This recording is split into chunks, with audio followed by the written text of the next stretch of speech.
आदाब, ये आकाशवाणी है। खबरों के साथ मैं शगुफ्ता यास्मीन।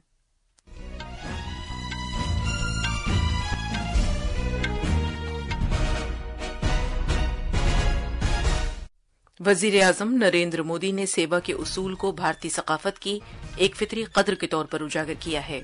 उन्होंने रजाकारों से जोर देकर कहा कि वो माशरे की बेहतरी के लिए मुल्क की तामीर में खिदमत अंजाम दें। मरकज ने 2025 तक मुल्क को तपेदिक से पाक बनाने के लिए तपेदिक को जड़ से खत्म करने की 100 रोजा मुल्कगीर मुहिम शुरू की है। वजीर खारजा एस जयशंकर ने आलमी तनाज़ात के हल के लिए मजीद इख्तराई और सबकी शराकत वाली सिफारतकारी की जरूरत पर जोर दिया है।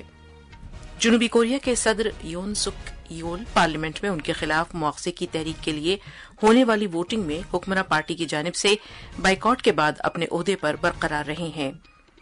शाम के बागियों ने राजधानी के करीबी कस्बों पर कब्जे के बाद राजधानी में हुकूमत के घेराव का ऑपरेशन शुरू किया है। और आलमी शतरंज चैंपियनशिप में भारत के ग्रैंड मास्टर डोमाराजू गुकेश और चीन के डिंग लेरेन के दरमियान 10वां गेम भी ड्रॉ पर खत्म हुआ। अब खबरें तफसील से। वजीर आजम नरेंद्र मोदी ने सेवा के उसूल को भारतीय सकाफत की एक फितरी कद्र के तौर पर उजागर किया है। अहमदाबाद में BAPS कार्यकर स्वर्ण महोत्सव से आज वर्चुअल तौर पर खिताब करते हुए जनाब मोदी ने रजाकारों से जोर देकर कहा कि वो मुआशरे की बेहतरी के लिए अजाइम की हुसूलियाबी के जरिए मुल्क की तामीर में खिदमत अंजाम दें। हमारी संस्कृति में सेवा को सबसे बड़ा धर्म माना गया है। सेवा परमो धर्मः, ये सिर्फ शब्द नहीं, ये हमारे जीवन मूल्य है। सेवा को श्रद्धा, आस्था और उपासना से भी ऊंचा स्थान दिया गया है। कहा भी गया है, जन सेवा तो जनार्दन सेवा के ही बराबर है। वजीर आजम ने कहा कि आज भारत 2047 तक तरक्की के हदफ के लिए काम कर रहा है। BAPS के कार्यकर दुनिया भर में सेवा के माध्यम से करोड़ों लोगों के जीवन में परिवर्तन ला रहे हैं और समाज के अंतिम छोर पर खड़े व्यक्ति को सशक्त कर रहे हैं। जनाब मोदी ने मुल्क की सकाफती और रूहानी विरासत को आलमगीर सतह तक फैलाने के लिए BAPS की खिदमत को उजागर किया। इस तकरीब में दुनिया भर के 30 ममालिक से तकरीबन 1 लाख रजाकार शिरकत कर रहे हैं। सेहत और खानदानी बहबूद के मरकजी वजीर JP नड्डा ने आज कहा कि तपेदिक से पाक भारत के निशाने को हासिल करने के लिए कोई कसर उठा न रखी जाएगी। हरियाणा के पंचकुला से तपेदिक को जड़ से उखाड़ फेंकने की 100 रोजा मुल्कगीर मुहिम का इफ्तिताह करने के बाद एक तकरीब से खिताब करते हुए उन्होंने एतमाद जाहिर किया कि तपेदिक को जड़ से उखाड़ फेंकने का प्रोग्राम 2025 तक मुल्क को तपेदिक से पाक मुल्क बनाने में एक संगे मील साबित होगा। एंड टीमी समिट जो 2018 में किया गया, उसमें हम लोगों ने एलिमिनेशन को 2025 साल रखा गया। स्वास्थ्य विभाग ने पूरी तत्परता के साथ इस एंड टीबी के प्रोग्राम को लड़ाई लड़ी। टीबी मुक्त भारत को प्रधानमंत्री मोदी जी का जो लक्ष्य है उसको पूरा करने में कोई कसर नहीं छोड़ेंगे और सस्टेनेबल डेवलपमेंट गोल्स के पहले उसको हम पूरा करेंगे। मरकजी वजीर ने कहा कि टीबी के मरीजों को आयुष्मान भारत प्रधानमंत्री जन आरोग्य योजना के फवायद मौसूल हो रहे हैं। उन्होंने बताया कि टीबी के मरीजों को हर माह 1000 रुपए दिए जा रहे हैं। इस मौके पर हरियाणा के वजीर आला नायब सिंह सैनी और सेहत की वजीर कुमारी आरती सिंह राव भी मौजूद थीं। ये मुहिम 33 रियासतों और मरकज के जेर इंतजाम इलाकों के 347 जिलों में शुरू की गई है। मुहिम में टीबी के मामलात का पता लगाने, इलाज में होने वाली ताखीर को कम करने और बिलखुसूस ज्यादा खतरे वाले ग्रुपों के ताल्लुक से इलाज के नताइज को बेहतर बनाने पर तवज्जो मरकूज की जाएगी। वजीर आजम नरेंद्र मोदी ने कहा कि टीबी के ज्यादा मामलात वाले जिलों पर तवज्जो मरकूज करने के मकसद से शुरू की गई 100 रोजा खुसूसी मुहिम के इफ्तिताह के साथ ही तपेदिक के खिलाफ मुल्क की लड़ाई और ज्यादा मजबूत हुई है। सोशल मीडिया पर जारी एक पोस्ट में जनाब मोदी ने कहा कि भारत टीबी से कसीर सतही तरीके पर लड़ाई लड़ रहा है, जिसमें मरीजों को दिए जाने वाले ताउन को डबल कर दिया गया है। जन भागीदारी, नई से नई दवाएं, टेक्नोलॉजी का इस्तेमाल और तशखीस के बेहतर आलात शामिल हैं। انہوں نے سبھی سے اپیل کی کہ وہ ٹی بی کو جڑ سے ختم کرنے کے لیے مل کر سامنے آئیں اور اپنی جانب سے اپنی حصہ داری ادا کریں۔ وزیر خارجہ ایس جے شنکر نے عالمی تنازعات کے حل کے لیے مزید اختراعی اور سب کی شراکت والی سفارتکاری کی ضرورت پر زور دیا۔ انہوں نے روس یوکرین تنازع کے سلسلے میں جنگی صورتحال جاری رہنے کے مقابلے مذاکرات کی ضرورت پر زور دیا۔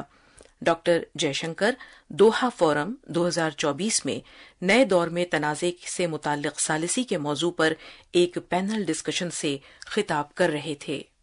We have always held to the view that this war is not going to be solved on the battlefield. At the end of the day, people are going to return to some kind of negotiating table, the sooner the better. And our effort has been to facilitate that to the extent possible. وزیر موصوف نے روس Ukraine تنازع کے سلسلے میں بھارت کے متوازن کردار کے بارے میں بات کی اور عالمی جنوب کے تئیں حمایت ظاہر کی جو بڑھتی ہوئی قیمتوں سے متاثر ہے۔ وزیر موصوف نے بھارت کے رول کے تعلق سے کہا کہ یہ کوئی روایتی ثالثی کا کردار نہیں بلکہ مذاکرات کے تسہیل کار کا کردار ہے جس کے ذریعے تنازع کے سبب اقتصادی نتائج سے متاثر 125 ممالک کے مفادات کی نمائندگی ہوتی ہے۔ انہوں نے کہا کہ بھارت اس معاملے سے وابستہ تمام ممالک کے لیڈروں کے ساتھ وابستگی کی سفارتی کوششیں کر رہا ہے۔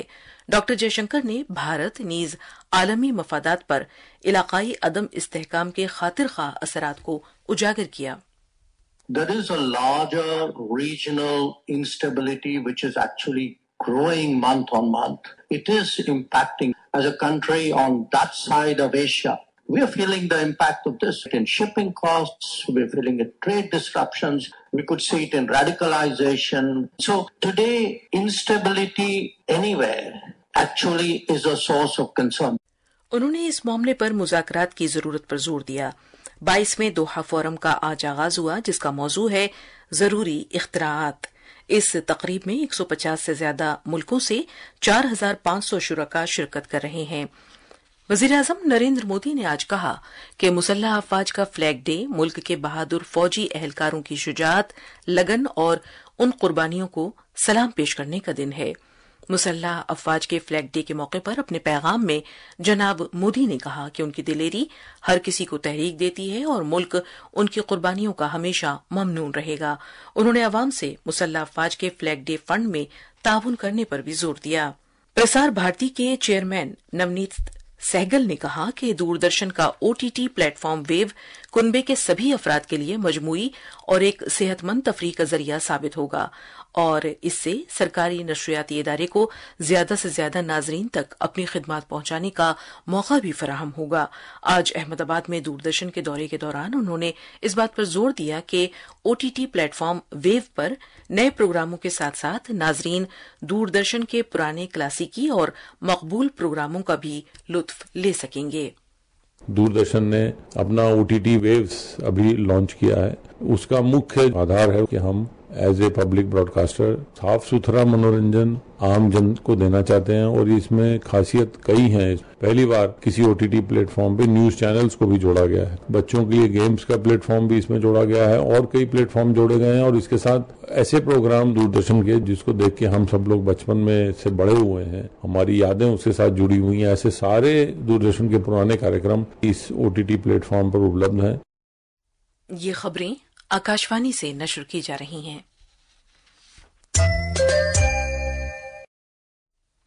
مہاراشٹر قانون ساز اسمبلی کا 3 روزہ خصوصی اجلاس آج شروع ہوا۔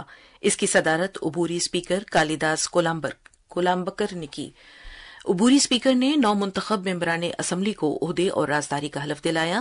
کئی ممبران اسمبلی کی حلف برداری کی تقریب کے بعد اسمبلی کی کارروائی دن بھر کے لیے ملتوی کر دی گئی۔ باقی ارکان کل اپنا حلف اٹھائیں گے۔ ادھر شیو سینا UBT کے لیڈر آدتیہ ٹھاکرے نے کہا کہ اجلاس کے پہلے دن مہا وکاس اگھاڑی کے ممبران مبینہ طور پر EVM کے غلط استعمال کے خلاف احتجاج میں آج حلف اٹھانے سے غیر حاضر رہے۔ اسمبلی کے اسپیکر کا انتخاب 9 دسمبر کو ہوگا جس کے بعد گورنر CP رادھا کرشنن قانون ساز اسمبلی کے دونوں ایوانوں کے مشترکہ اجلاس سے خطاب کریں گے۔ BSP کے سربراہ مایاوتی نے سماج وادی پارٹی اور کانگریس پر دلتوں کے خلاف زیادتیوں کے معاملے پر خاموش رہنے کا الزام لگایا ہے۔ लखनऊ में एक प्रेस कॉन्फ्रेंस से खिताब करते हुए बीएसपी की सरबराह ने दोनों पार्टियों पर मुसलमानों के मुख्तलिफ फिरकों के दरमियान लड़ाई को फरोग देने और उन दलितों की खराब हालत को नजरअंदाज करने का इल्जाम लगाया जो बांग्लादेश में हिंदू आबादी की अक्सरियत पर मुश्तमिल हैं। उन्होंने बिलखुसूस कांग्रेस को निशाना बनाया और कहा कि बांग्लादेश में बड़ी तादाद में हिंदुओं को ज्यादतियों का सामना करना पड़ रहा है, जिनमें ज्यादातर दलित हैं, लेकिन उनकी खराब हालत पर पार्टी खामोश है। वहाँ इनका शोषण हो रहा है तो विपक्ष की मुख्य पार्टी कांग्रेस पार्टी चुप है और अब वह केवल मुस्लिम वोट के लिए संभल चिल्ला रही है। ऐसे में बीजेपी व उनके नेतृत्व में चल रही केंद्र की सरकार अपनी जिम्मेवारी को आगे बढ़ चढ़कर निभाए ताकि शोषण का शिकार हो रहे दलित वर्ग के लोगों का वहाँ और ज्यादा शिकार न होना पड़े। जनूबी कोरिया के सदर योन सक योल अपोजिशन की क़यादत वाले पार्लियामेंट में मुआख़ज़े की तहरीक में अपने ओहदे पर बरकरार रहने में कामयाब रहे क्योंकि उनकी पार्टी के अरकान ने वोटिंग का बाइकआउट किया। यून को ओहदे से हटाने के लिए कौमी असम्बली में 2/3 अक्सरियत की हिमायत की जरूरत थी, जिसके लिए असम्बली के 300 मेंबरान में से 200 मेंबरान को मुआख़ज़े के हक में वोट डालने थे। वो अपोजिशन पार्टियां जिन्होंने उन्हें ओहदे से हटाने की तहरीक पेश की थी, उनकी सीटों की तादाद 192 थी, लेकिन पीपीपी के सिर्फ 3 सियासतदानों ने ही वोटिंग में हिस्सा लिया। वोटों की गिनती के बगैर ही तहरीक दम तोड़ गई क्योंकि वोटों की तादाद 200 तक भी नहीं पहुंच सकी थी। शाम के बागियों ने ऐलान किया है कि वो राजधानी के करीबी कस्बों पर कब्जे के बाद राजधानी में हुकूमत के घेराव का ऑपरेशन शुरू कर रहा है। हयात तहरीर शाम एचटीएस ग्रुप की क़यादत वाले बागियों के इत्तेहाद के तर्जुमान ने कहा है कि दिमश्क का घेराव करने की उनकी कार्रवाई का आखिरी मरहला शुरू हो चुका है। अलबत्ता शाम की वजारत दिफा ने इसे मुस्तरद किया है कि उनकी फौजें दिमश्क खित्ते से पीछे हट रही हैं। उन्होंने बागियों पर बेचैनी फैलाने का इल्जाम लगाया। ये पेशरफ्त शाम के बागियों की जानिब से जनूबी शहर दारा और सुवेदा का कंट्रोल हासिल करने के बाद सामने आई है, जबकि शाम की हुकूमत मुल्क भर के इलाकों से फौज को हटाने का सिलसिला जारी रखे हुए है। इधर शिमाल में शाम की फौज का कहना है कि वो हम्स के आसपास फिजाई हमले कर रही है ताकि उन बागियों को पीछे धकेल सके जो इस इंतहाई अहम शहर की सरहदों तक पहुंच गए हैं। भारत ने शाम में मौजूदा सूरत हाल के पेश नजर आइंदा नोटिफिकेशन तक अपने शहरियों को वहां का सफर करने से गुरेज करने का मशवरा दिया है। वजारत खारजा ने एक एडवाइजरी में शाम में भारतीय शहरियों से कहा है कि वो ताज़ा मालूमात के लिए दिमश्क में भारतीय सिफारत खाने से राब्ते में रहें। सिफारत खाने का इमरजेंसी हेल्पलाइन नंबर है +96 399 338 5973। जो लोग मुल्क शाम से वापस आ सकते हैं उन्हें जल्द अज जल्द मौजूदा कमर्शियल परवाजों से वापस आने का मशवरा दिया है। दीगर अफराद को अपनी सलामती के हवाले से इंतहाई एहतियात बरतने और अपनी नक्लो हरकत को महदूद करने को कहा गया है। बरतानिया में आज तूफान द्राख के सबब हवा के तेज झक्कड़ चलने और दूर दूर तक इसके असरात के सबब मुल्क भर में हजारों घर अंधेरे में डूब गए। बरतानिया के महकमे मौसमियात ने रेड वार्निंग जारी की है, जो अलर्ट रहने की उसकी आला तरीन सतह है। उसने वेल्स और साउथ वेस्ट इंग्लैंड में लोगों से घरों में ही रहने को कहा है। आलमी शतरंज चैंपियनशिप में आज सिंगापुर में भारत के ग्रैंड मास्टर डोमराजू गुकेश और दिफाई चैंपियन चीन के डेंग लेरिन के दरमियान 10वां खेल बराबरी पर खत्म हो गया। इन दोनों के दरमियान मुसलसल 7वां और इस मैच का 8वां गेम ड्रॉ हुआ है और लेरिन और गुकेश दोनों के 5-5 पॉइंट्स हैं। 25 लाख अमरीकी डॉलर की इनामी रकम वाली इस चैंपियनशिप के लिए दोनों खिलाड़ियों को अभी 4 क्लासिकी गेम खेलना बाकी हैं। आखिर में खास खबरें एक बार फिर सुन लीजिए। वजीर आजम नरेंद्र मोदी ने सेवा के उसूल को भारतीय सकाफत की एक फितरी कदर के तौर पर उजागर किया। उन्होंने रजाकारों से जोर देकर कहा कि वो माशरे की बेहतरी के लिए मुल्क की तामीर में खिदमत अंजाम दें। मरकज ने 2025 तक मुल्क को तपेदिक से पाक बनाने के लिए तपेदिक को जड़ से खत्म करने की 100 रोजा मुल्क गीर मुहिम शुरू की है। वजीर खारजा एस जयशंकर ने आलमी तनाज़ात के हल के लिए मजीद इख्तराई और सबकी शिराकत वाली सिफारतकारी की जरूरत पर जोर दिया। जनूबी कोरिया के सदर पार्लियामेंट में उनके खिलाफ मुआवजे की तहरीक के लिए होने वाली वोटिंग में हुक्मरां पार्टी की जानिब से बाइकआउट के बाद अपने ओहदे पर बरकरार हैं। शाम के बागियों ने राजधानी के करीबी कस्बों पर कब्जे के बाद राजधानी में हुकूमत के घेराव का ऑपरेशन शुरू कर दिया और आलमी शतरंज चैंपियनशिप में भारत के ग्रैंड मास्टर डोमराजू गुकेश और चीन के डेंग लेरिन के दरमियान 10वां गेम भी ड्रॉ पर खत्म हुआ। इसके साथ ही खबरों का ये बुलेटिन खत्म हुआ।